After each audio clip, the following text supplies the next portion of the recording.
অনেকেই ভাবছেন হায়াল্লা গাড়িটার এই অবস্থা কেন। আপনাদেরকে আসল কথা বলি, গাড়িতে একদিনের বসবাস কেমন ছিল আজকে সেই অভিজ্ঞতা আপনাদেরকে শেয়ার করব। তো যাদের বাড়িতে বেড়াতে গিয়েছেন ওনাদের বাড়িতে এয়ার কন্ডিশন ছিল না। আপনারা জানেন মে জুন মাসে বাংলাদেশে প্রচণ্ড গরম পড়ে এবং গরমে এমন অবস্থা ছিল যে ঘুমোতে পারছিলাম না রুমের মধ্যে। ফ্যান চলছিল উপরে, তারপরেও সোয়েটিং হচ্ছিল প্রচণ্ড। গোসল করেছি দুবার, কিন্তু তারপরেও গরম একটুও কম ছিল না। আর যারা হ্যাবিচুয়েটেড এয়ার কন্ডিশনে থাকতে, তাদের জন্য এসির বাইরে যাওয়া খুবই কঠিন। আর সেই অবস্থাটাই আমার হয়েছে গত 10-12 বছর ধরে। সবসময় এয়ার কন্ডিশনের মধ্যে থাকার কারণে আমার অবস্থাটা পোল্ট্রি মুরগির মতো হয়ে গেছে। এখন গরম একদমই সহ্য হয় না। তো চিন্তা করলাম গাড়ির মধ্যে বিছানা করে শুভ কোকোকে একটু খাইয়ে নিলাম, কারণ কোকোরও অবস্থা একই ছিল। ওরও গরমে জিব্বা বের হয়ে গেছিলো। ওকে একটু খাওয়ালাম যাতে ও আমাদের সাথে থাকতে পারে। এরপরে চলে আসলাম বিছানায়, যে বিছানাটায় আমাদেরকে ঘুমোতে দেওয়া হয়েছিল সেই বিছানাটাই একেবারে তোষক সহ আমরা নিয়ে গেলাম গাড়ির ভিতরে। গিয়েছিলাম আমি এবং আমার ওয়াইফ, দুজনের জন্য বিছানা রেডি। এরপরে হচ্ছে ঝামেলা আর একটা, যখন সূর্য উঠবে তখন তো আলো ঢুকবে।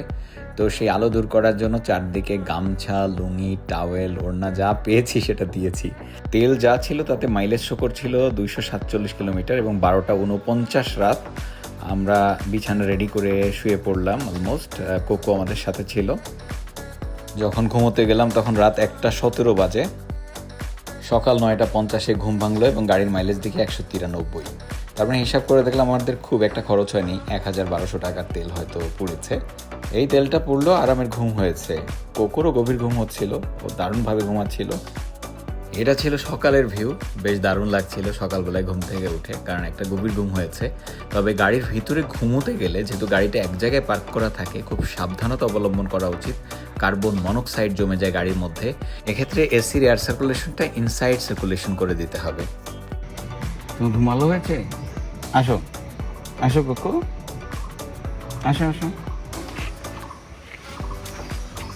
কোকোকে কোকো শুধু আমার গাড়ির সিট ছিঁড়িয়ে সিটের যে লেদার এটা ছিঁড়ে ফেলে। সেই জন্য ওকে প্রথমে গাড়িতে রেখেছিলাম, ওকে রুমে ফ্যান ছেড়ে দিয়ে লাইট জ্বালিয়ে আটকে রেখে গিয়েছিলাম। তো দেখি অনেক ডাকে, আসলে মানুষ ছাড়া থাকে না, বিশেষ করে আমাকে না দেখলে থাকে না, থাকতে চায় না। এই জন্য আবার নিয়ে আসতে হয়েছে গাড়িতে।